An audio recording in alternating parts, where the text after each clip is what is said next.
नमस्कार, मैं डॉक्टर अजीत सिंह। समाजशास्त्र की इस क्लास में आपका एक बार फिर से स्वागत है। अब एक लघु समुदाय की अवधारणा समाज वाले में भी हमने बात की थी। रॉबर्ट रेडफील्ड ने टिपुजलान गांव का अध्ययन किया था और इन्होंने एक अलग थलग छोटे से एक समुदाय की बात की थी। तो उस पर वहाँ पे एक विशेषता थी आइसोलेशन। उसके अलावा ये चार स्पेसिफिक विशेषताएं हैं, आइसोलेशन नहीं है। विशेषता, सजातीयता, लघुता, आत्मनिर्भरता। आइसोलेशन का मतलब है कि वो दूर दराज के क्षेत्रों में जिनका बाहरी लोगों से संपर्क टूट गया हो, तो आइसोलेशन एक स्टेज है। लेकिन जो उस कम्युनिटी की करेक्टरिस्टिक्स हैं, उसमें विशेषताएं क्या हैं, यानी कब आप किसको लघु समुदाय कहेंगे, उसमें ये चार विशेषताएं होनी चाहिए। पहला, स्मॉल इन साइज, यानी साइज उसका छोटा हो। दूसरा, उसका जो है विशिष्टता, डिस्टिंक्टिवनेस, ये इंग्लिश में देखिएगा विशेषता, आपको हिंदी में हो सकता है उसका टर्म कुछ दूसरा हो। डिस्टिंक्टिवनेस, होमोजेनिटी, यानी सब एक रूप एक जैसे लोग होते हैं। लघु समुदाय जो है होमोजेनिटी का एक स्पेसिफिक एग्जाम्पल है कि वहाँ पे जितना छोटा समुदाय होगा, जितना आदिम होगा, जितना पुराना हो, वहाँ लोग सब एक जैसे होंगे। आप किसी ट्राइब को देखें, सारे लोग एक जैसे होते हैं। ऐसा नहीं पता चलता इसमें ये राजा है, ये बड़े लोग हैं, ये छोटे लोग, सब एक जैसे होते हैं। वो सिंबॉलिक पता चलता है कि वो राजा है, लेकिन वैसे नहीं पता चलता। और आत्मनिर्भरता, ये बहुत इंपॉर्टेंट है। आत्मनिर्भरता कि जब आप आइसोलेटेड होते हैं, जैसे अंडमान निकोबार की जनजातियां हैं, वो इतने ज़्यादा अलग थलग हैं, वो बाहरी लोगों से संपर्क ही नहीं करना चाहते। एक बार ये अंडमान निकोबार की जो जनजातियां हैं, उनको ह्रासमान जनजाति कहा गया। इनकी जनसंख्या लगातार कम होती रहती है। इस पर सरकार ने बहुत सारे प्रोग्राम चलाए।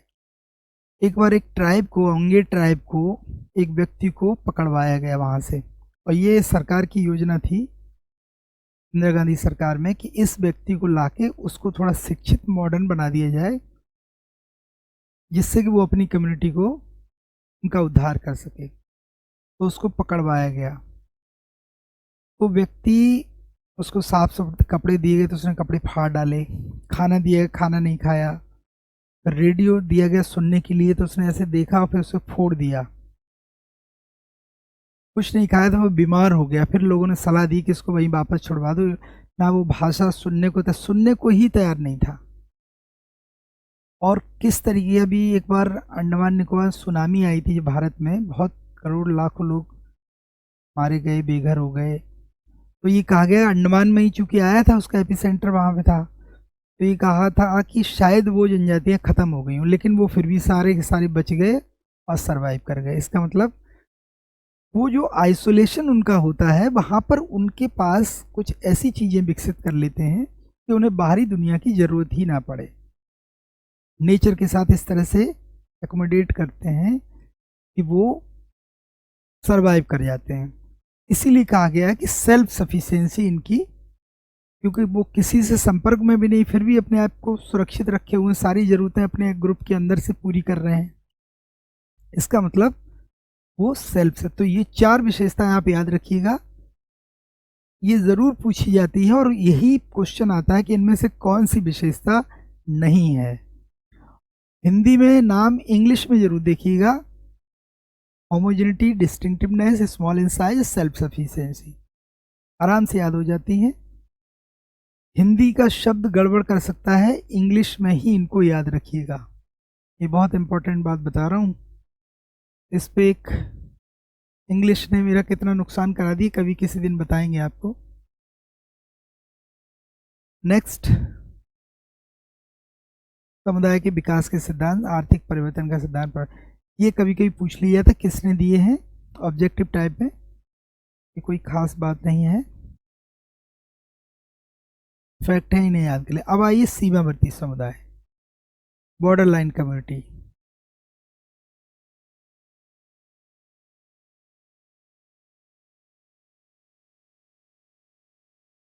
बॉर्डर लाइन कम्युनिटी की अवधारणा जो है, ये बताती है कि कुछ ऐसे कम्युनिटी होती हैं जो पूरी तरीके से समुदाय नहीं है, लेकिन उनकी जो विशेषताएं हैं उनमें से सारी नहीं पाई जाती, कुछ पाई जाती, कुछ नहीं पाई जाती हैं। सारी का मतलब कम से कम 4 विशेषताएं समुदाय के लिए बहुत आवश्यक हैं। जैसे नंबर 1, निश्चित भौगोलिक क्षेत्र, सर्टेन ज्योग्राफिकल एरिया। दूसरा, स्पेसिफिक नेम। तीसरा, वी फीलिंग, हम भावना। और चौथा है स्वतः विकास। ये 4 कंपलसरी विशेषताएं हैं, अगर ये नहीं होंगी तो उसको समुदाय नहीं कहा जाएगा।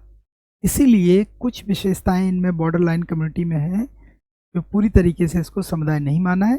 अब आपको यहाँ ध्यान रखना है कि किसको किसने माना है, किसको किसने नहीं माना है, और समाजशास्त्र क्या मानता है। जैसे कास्ट, जाति,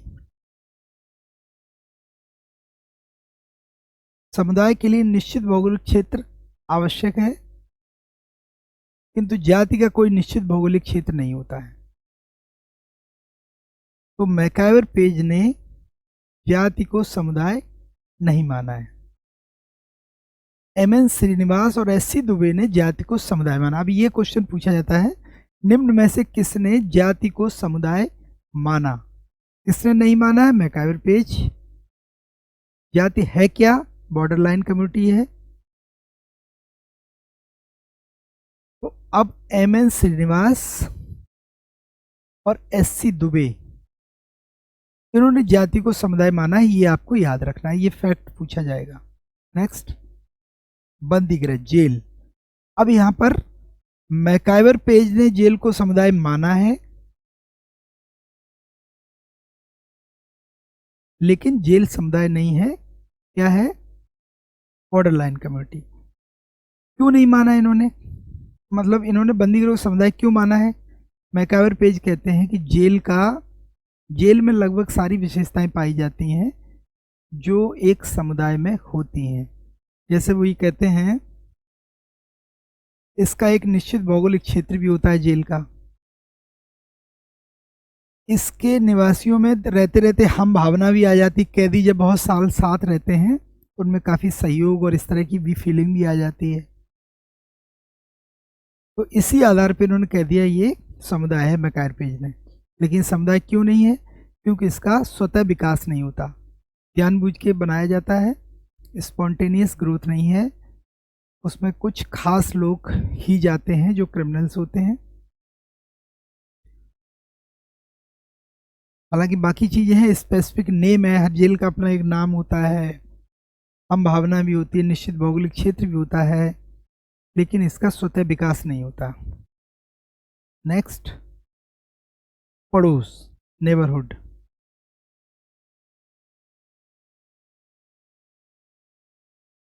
अब पड़ोस को भी समुदाय नहीं माना गया है।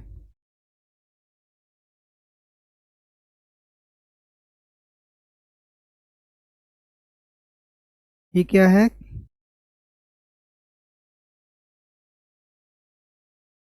इसमें समुदाय की अधिकांश विशेषताएं नहीं पाई जाती, इसलिए इसे समुदाय नहीं माना जा सकता।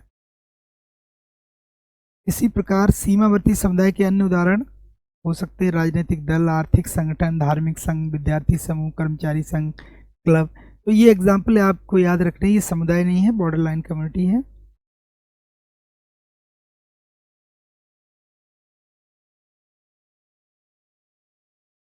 और राज्य भी, इसमें स्टेट को भी समुदाय नहीं माना गया है,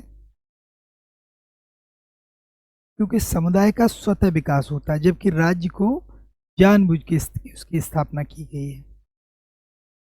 सामाजिक समझौते के सिद्धांत में लॉक, हॉब्स, रूसो की थ्योरी है कि राज्य की स्थापना लोगों ने जानबूझ के की है, तो उसको स्वतः विकास नहीं कहेंगे। इसलिए मैकाइवर पेज ने बिहार यानी मोनेस्ट्री, आश्रम, कॉन्वेंट, बंदीगृह, प्रिजन और देश से बाहर से आकर बसे हुए समूह, एमिग्रेंट ग्रुप, खाना बदोशी दल, घुमंतू, बंजारा, इनको कहते हैं नोमैडिक ग्रुप, जिप्सीज, को समुदाय का उदाहरण माना है। ये आप इम्पोर्टेंट है, ये समुदाय के एग्जाम्पल माने हैं इन्होंने।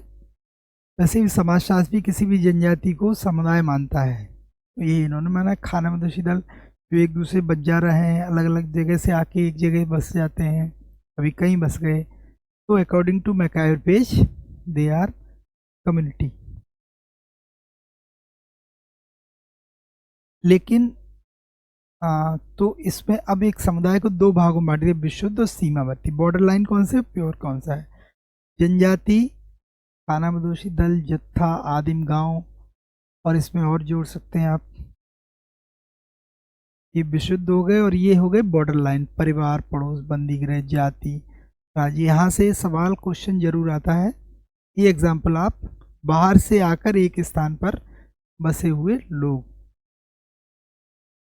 एक प्रश्न आता है, उसमें एक विकल्प, कई साल से लगातार सवाल वो आता रहा कि इलाहाबाद के बंगाली समुदाय के लोग इलाहाबाद में आके बसे हुए, तो वो निम्न में से किसका उदाहरण है? तो वो बॉर्डर लाइन कम्युनिटी का उदाहरण है। क्वेश्चन आएगा तो आपको बताएंगे। ये क्लियर हो गया, समुदाय क्या है और बॉर्डर लाइन कम्युनिटी क्या है। अब आप देखिए इसका क्लासिफिकेशन।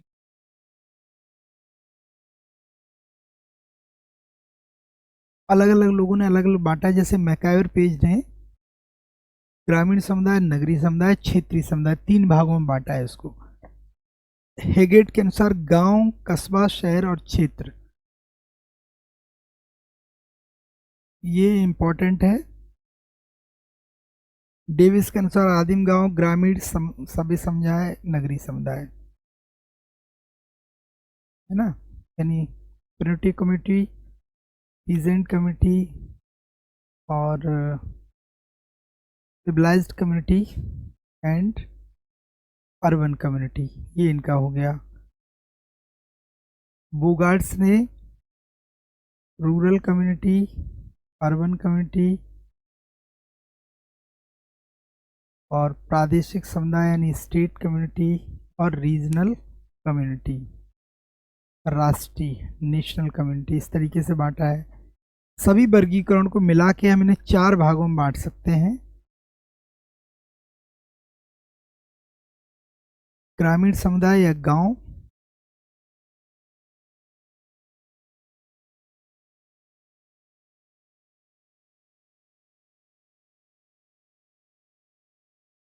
ग्रामीण समुदाय,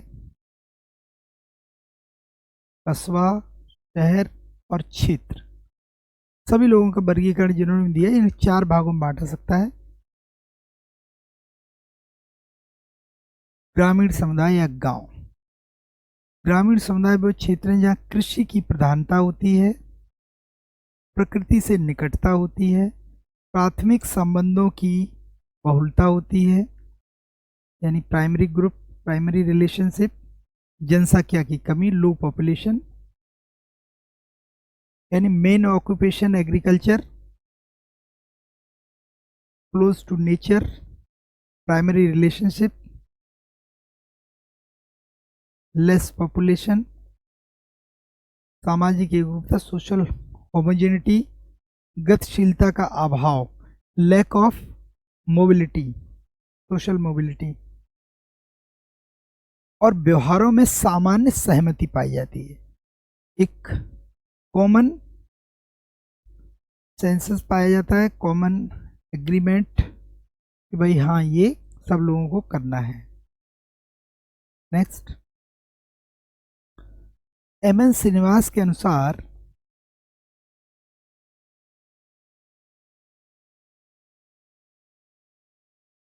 ग्रामीण क्षेत्र वह क्षेत्र है जहां लोग किसी प्राथमिक उद्योग में लगे हों, अर्थात प्रकृति के सहयोग से वस्तुओं का पहली बार उत्पादन। प्राइमरी सेक्टर किसको कहते हैं? जब भूमि से पहली बार कोई चीज प्रोडक्शन होता है डायरेक्ट नेचर के थ्रू, जमीन से कोई चीज उपजती है, उसको प्राथमिक कहते हैं। तो प्राथमिक उद्योग कह सकते हैं। तो प्राथमिक उद्योग में लगे हुए लोग होते हैं वो ग्रामीण लोग हैं, पहली बार जमीन से फसल उगाते हैं, और उस उगाई हुई फसल से जो चीज़ें बनती हैं वो सेकेंडरी उद्योग में आ जाती हैं। और उसके बाद सर्विस सेक्टर ही आप जानते ही हैं। कृषि द्वारा अथवा कृषि आय अथवा जीवन यापन, इनकम और लाइवहुड फ्रॉम एग्रीकल्चर, कम जनघनत्व वाला जनसंख्या क्षेत्र, population area with low population density. Charles Metcalfe ने, ये एक पूछा जाता है, चार्ल्स मेटकाफ भारतीय ग्राम को अखंडित, पारमाणिक और अपरिवर्तनशील इकाई कहा। उन्होंने कहा ये लघु गणतंत्र हैं, स्मॉल रिपब्लिक।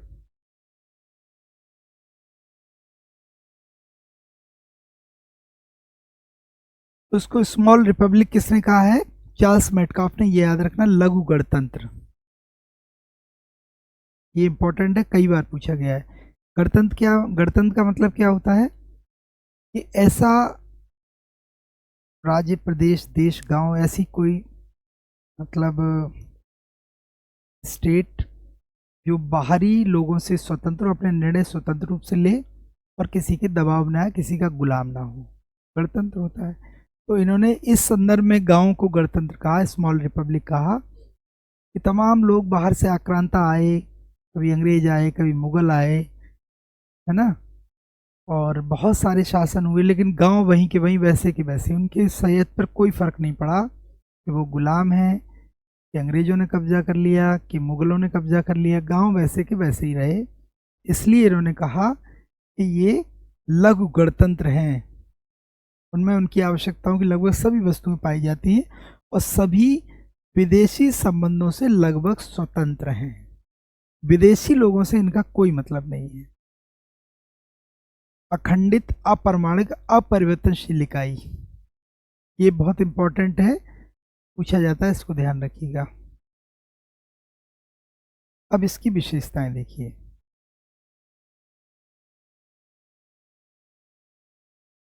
जीवन यापन प्रकृति पर निर्भर, लिविंग बेस्ड ऑन नेचर, समुदाय का एक छोटा आकार होता है, small size of the community, small size of population, प्रकृति से घनिष्ठ संबंध, क्लोज कॉन्टैक्ट,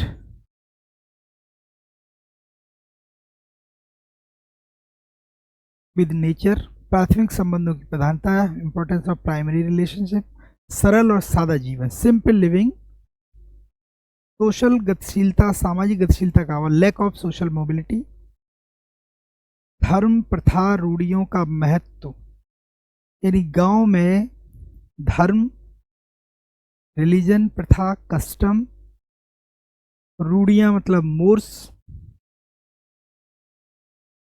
इनका ज़्यादा महत्व होता है।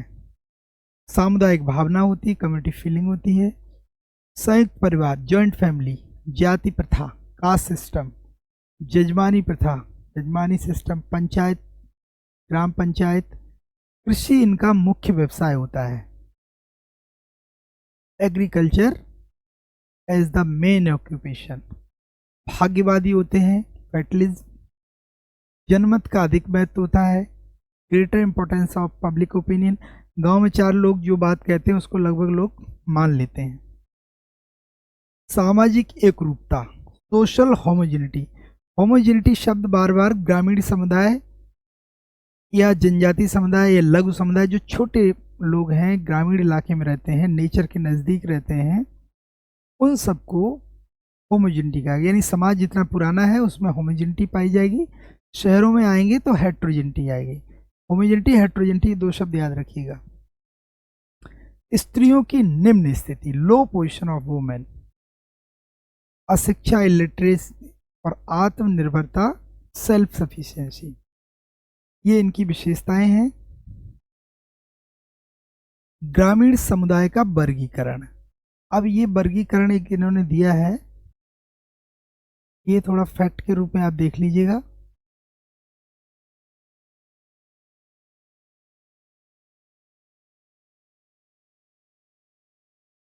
गिलिन और गिलिन ने यूरोप तथा अमेरिका में पाए जाने वाले गांवों का वर्गीकरण किया, चार भागों में बांटा, खेती करने वाले गांव, एग्रीकल्चरल विलेज, खेती ना करने वाले गांव, इंडस्ट्रियल विलेज औद्योगिक गांव, और उपनगरीय गांव सेमी अर्बन विलेज। उपनगरीय गांव जो गांव की परिधि, शहर की परिधि पे होते हैं, बॉर्डर लाइन पे होते हैं, वो उपनगरीय गांव हो गए। इसी तरीके से हेराल्ड पीक का वर्गीकरण है प्रवासी कृषक गांव, अर्ध स्थायी कृषक गांव, स्थायी कृषक आबादी। मेडजन ने गांव को दो भागों में बांटा, केंद्रित गांव यानी न्यूक्लियड विलेज, और बिखरी हुई आबादी sacred scattered. B R Chauhan, इन्होंने भारतीय गांव का वर्गीकरण किया है,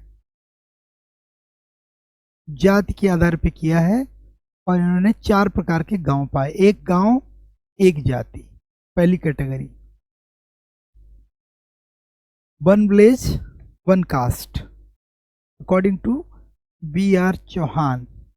इन्होंने किसका किया? भारतीय गांव का वर्गीकरण किया है। ये पूछा है एक गांव एक जाति, एक गांव अनेक जाति, एक ऐसा गांव जिसमें कई सारी जाति हो। One village and many caste, एक जाति और अनेक गांव, यानी कई गांव ऐसे हैं जिनमें सिर्फ एक ही जाति है। One cast in many village, और अनेक जाति अनेक गांव, मैनी कास्ट मैनी विलेज। ये 4 भागों में इन्होंने कैटेगराइज किया है। तो ग्रामीण समुदाय से संबंधित जो फैक्ट हैं,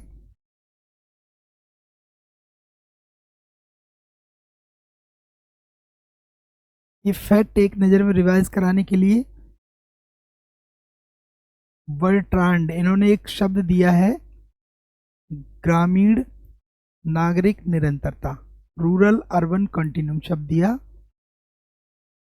ये शब्द, ये यहाँ से एक सवाल आता है कि ये शब्द किसने दिया और इसको अवधारणा के रूप में किसने विकसित किया। तो शब्द दिया है term coined bye Bertrand,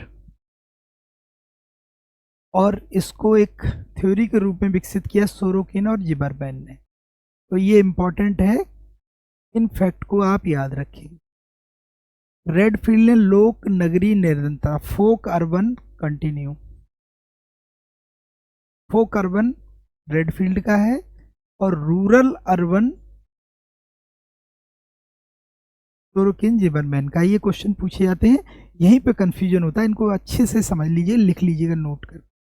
English में कैटेगराइजेशन ध्यान रखिएगा। चार्ल्स मेटकाफ ने ग्रामीण समाज को छोटे लघु गणतंत्र स्मॉल रिपब्लिक कहा।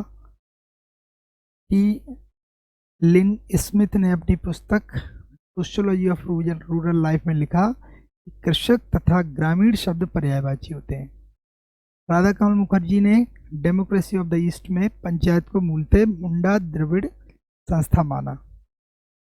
ई ए रॉस के अनुसार ग्रामीण समुदाय अधिक राष्ट्रवादी और देशभक्त होता है। सोरोकिन के अनुसार ग्रामीण समुदाय घड़े के शांत पानी के समान होता है। ये इनका स्टेटमेंट है, घड़े के शांत पानी, यानी वो लोग थोड़े से सहनशील होते हैं, उनमें टॉलरेंस अधिक होती है। आगे चल के कंपैरिजन में और बताएं, क्लियर हो जाएगा। बोगार्ट्स कहते हैं कि ग्रामीण व्यक्ति स्पष्ट वक्ता, सत्यनिष्ठ एवं निष्कपट होते हैं, अकॉर्डिंग टू बोगार्ड्स। इसी तरीके से तीरनुमा गांव के लिए कुप्पू स्वामी ने बी चिदम्बरम ने तेहरा शब्द का इस्तेमाल किया है। ये साउथ में पाए जाते हैं तीरनुमा इस तरीके से। चौकपट्टी गांव का अध्ययन सर्वप्रथम संगप्या उयंग ने किया। तो ये फैक्ट हैं, इनको आप एज इट इज याद रख लें, किसने क्या कहा। ठीक है, तो ये आपका समुदाय कंप्लीट हुआ, और समुदाय की विशेषताएं, फिर आपने समुदाय के प्रकार, जिसमें पहला है ग्रामीण समुदाय। मेरे ख्याल से आज यही, नेक्स्ट वीडियो में हम लोग इसको आगे कंटिन्यू करेंगे। थैंक यू, नमस्कार।